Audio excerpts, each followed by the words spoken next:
Right, let's get to Manchester United and fresh developments this morning.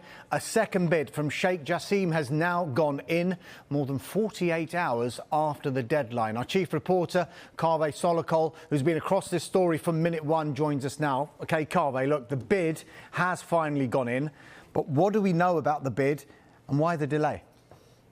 Well, the reason there was a delay is that the deadline, the soft deadline, was 9 p.m. on Wednesday night. On Tuesdays, the Qataris asked for more time to submit their bid, and that was granted to them.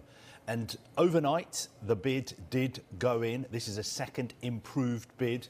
We're being told it is highly competitive, but at the same time, it is considered and rational. Of course, everybody wants to know how much the bid is worth. That exact figure is not being given away, but we do know that in the first round of bids, the highest bids were around £4.5 billion. And we also know that the Glazers want at least £6 billion. So there is a feeling that these new bids that have gone in from Sir Jim Ratcliffe Ineos and also from Sheikh Jassim from Qatar are around £5 billion. But remember, the Glazers want at least 6, and there's still a chance that they may not sell the club at all. Being put in place by Ineos to change things at Manchester United? No, I think going forward, we are going to see more staff moving from Old Trafford to working at Carrington. Of course, Carrington is being redeveloped at the moment.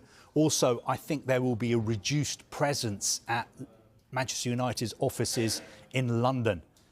If you remember, under Ed Woodward, for instance, United always had a presence in central London. Their offices used to be in Mayfair.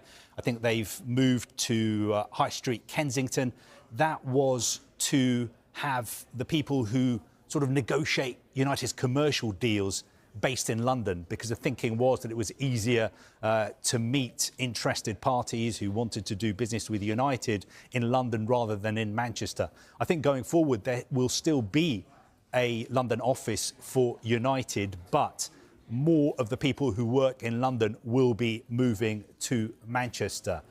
Also, a couple of other things to clear up. I know there have been some reports today about the fact that if you work at United's training ground and you're not a member of the first team squad, the catering arrangements are going to change for you.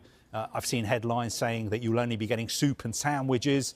I think the guidance we are getting is that Carrington catering arrangements will remain unchanged for the remainder of the season. But of course, as at every other club, there is a difference between the food that first team players, the first team, the academy and the women's teams are served compared to what other people who work at the training ground get. Well, let's start off with a big breaking story this hour. Sky News understands that Sheikh Jassim has submitted a 5th improved bid for Manchester United this week. However, it does come with a little bit of a caveat, which is that Sheikh Jassim's bid team is claiming that they will not engage with the process after Friday. And this latest offer follows what was called a final offer in late April. Obviously, it hasn't proved to be the case. So this is a 5th improved bid for Manchester United from Sheikh Jassim. And it remains to be for total control of the club. It's thought to include a significant further sum for investment on infrastructure, also on recruitment, and no preferred bidder has yet been chosen since the original deadline of April the 28th was set for those final bids. And of course, the other bid, the rival bid from Sir Jim Ratcliffe and Ineos, the petrochemical company, had been thought to be edging ahead in the process. Well, let's see if this latest high-stakes move from Sheikh Jassim is enough to persuade the Glazers to part company with the club. Manchester United have officially stepped into a bold new era, following the reported takeover by Sheikh Jassim bin Hamad Al Thani. This monumental shift signals more than just a change in ownership. It represents a complete reset of the club's ambition, structure, and long-term vision. After years of inconsistency and frustration, fans now have renewed hope as plans for massive investment in the squad, improved football operations, and infrastructure upgrades take center stage. The future of Old Trafford is also set for transformation, blending its historic legacy with modern, world-class standards. Expectations are already rising. with supporters anticipating elite signings and a return to dominance in the Premier League in Europe. While optimism continues to grow globally, the journey ahead demands patience, smart planning, and consistency to rebuild Manchester United into a true football powerhouse once again.